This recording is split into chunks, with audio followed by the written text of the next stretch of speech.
जगतसिंहपुर तीर्तोल थाना अधीन रसबिरुआ ग्राम शासनर सनातनी धर्म बाबा रवींद्र सामल तांको जागा उपरे ग्रामवासी उद्देश्य रे एक जगन्नाथ मंदिर निर्माण करने को विवाद घेर छंदी होई पड़िछंती। ए जगन्नाथ मंदिर पई व्याकुल ग्रामर अनेक पुराना धर्मपरायण व्यक्ति किंतु यहाको प्रतिवाद करने को बाबा सीमा को लगे बास करुथिबा महिला ममता सामल कहती ए जगह तांको पैतृक संपत्ति किंतु सरकारी दस्तावेज तथा जमी पटारे आसुछि बाबा रवींद्र सामल ना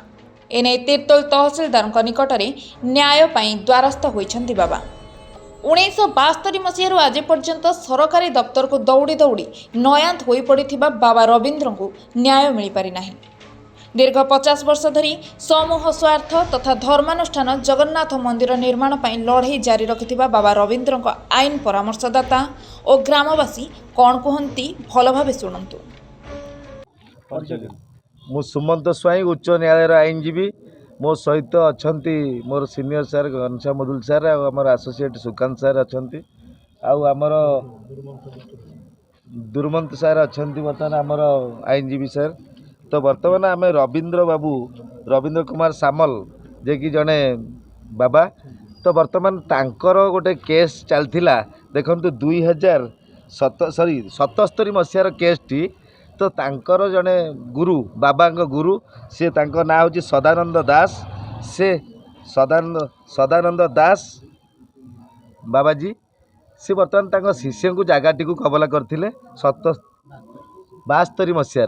तो आज्ञा देखु 72 मसीहा कबला कलापर ना एबे भी पट्टा रही नंबर रही खाता नंबर रही 817 तांकर प्लॉट नंबर भी रही बर्तमान 61 62। तो ता सहित आपण मैंने देखुं आजिकल जो समस्या घटुची तो भाई भाईर शत्रु। तो बर्तमान बाबाजी चाहूँगी जेहेतु गुरुंकर जगहटी दान करछंती बाबाजी चाहूँगी से जगह उपर गोटे जगन्नाथ मंदिर करने टोटाल तीर्तोलवासी टोटाल तीर्तोल जिला टोटाल ओडिशा केमती आसी जगन्नाथ को दर्शन करेंगे। तो जगन्नाथंकर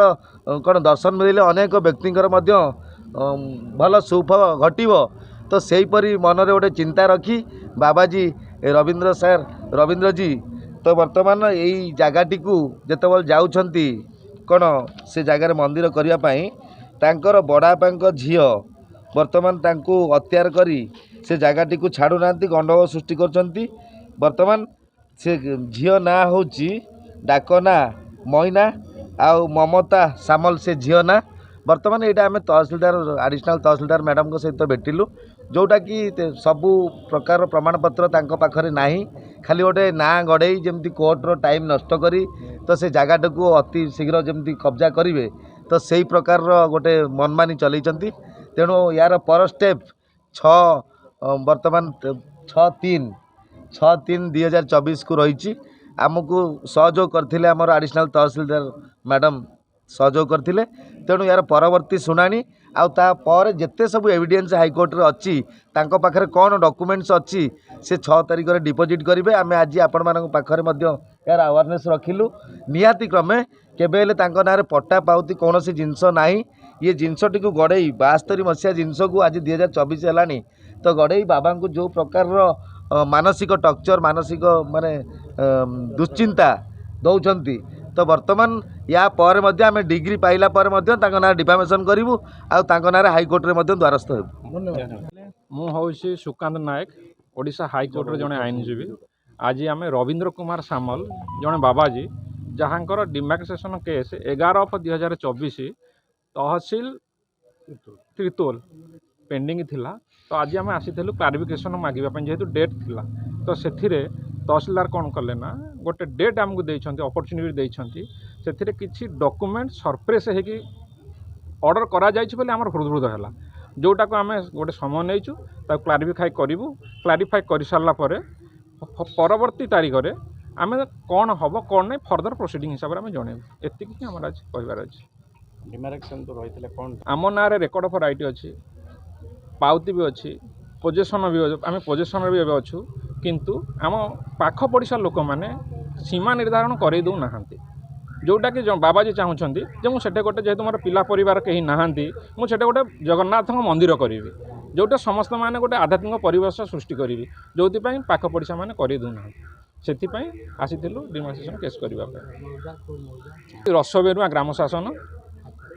खाता नंबर हूँ 817 प्लट नंबर हूँ 2561 आ 2562 आमर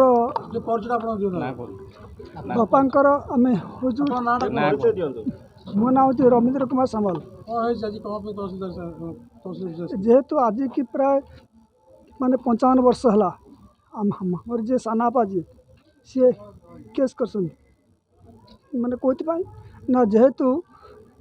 जिते आम बापांकर 3 भाई थे जड़े सब सभा बड़ भाई साधु पलि गले किंतु ये जो 2 भाई से पिला छुआ अधिका जहाँ चलिया बड़ कष्ट सी तांकर भाईंकर दुख देखिकी सी किछि पैसा कलेक्शन करी गोटे जमी किनीदे कि जमी आउ ढीओ जहाँ जो से ढीओ जो सानापा जानला जे आंकर गोटे मात्र पुओ अच्छी जदि ये आंकन करदे ताले मुझे भविष्य रहा बड़ कष्ट से गाँ लोक मतरे ये कंटा कले ना केस कले मुझे माने 5 वर्ष थी माने आज मत 60 वर्ष हवा जाऊँगी किंतु ये पर्यंत केस समाधान है ना गोटी गोटी भाई सब माने मरीगले किंतु सानापा चलीगले किंतु तांकर झील सी आसिक से कौच ये जगह मो बापार किंतु तांकर ना ना कि पटा ना कि पाउती किसी ना किंतु जेहेतु मु चाहूँगी आमे 2 भाई समस्त साधु जाइचु से आमे चाहूँ से जगह जड़े जेहेतु बाबा दान कर जगार आमे किसी कौन जगन्नाथ मंदिर करने किंतु आम जे बापांकर सानापांकर जे झील सी जगह छाड़ुनी से मु जो कौन आईन आश्रय नहीं आज जो घटना है सी गोटे जगह जड़े अप्लाई कर डिमार्केशन हम तो सहीटा आज हियरिंग थिला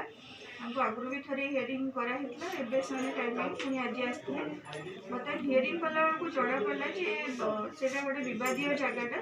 तेना आमर जहाँ ल अच्छी आम बदीय जगह को डिमार्केशन करूँ ना तो से हिसाब से तथापि आज पर ल जहाँ भी हम से 77 मसीह जो केसटा कहते सेटा भर डिस्प्यूट से जानी पाना ठीक फॉलो अप करना तेणु से आज एवं आमको आसिक जनाऊँ आम देखला से केस सब पेंडिंग बर्तमान आप समय मागिं 6 तारीख जाए मार्च 6 जाए समय मागिं से दिन जहाँ मैंने आसिक फाइनाल जहाँ कहे जहाँ भी कहबार थी एविडेंस वगैरह जहाँ देखिए से दिन जहाँ हियरिंग हो से हिसाब से गोटे डिसीजन निया आज पर जहाँ भी डिसीजन निया जयसिंहपुर तीर्तोलू भानुशंकर राउतराय रिपोर्ट ओडिशा एकाम्र लाइव।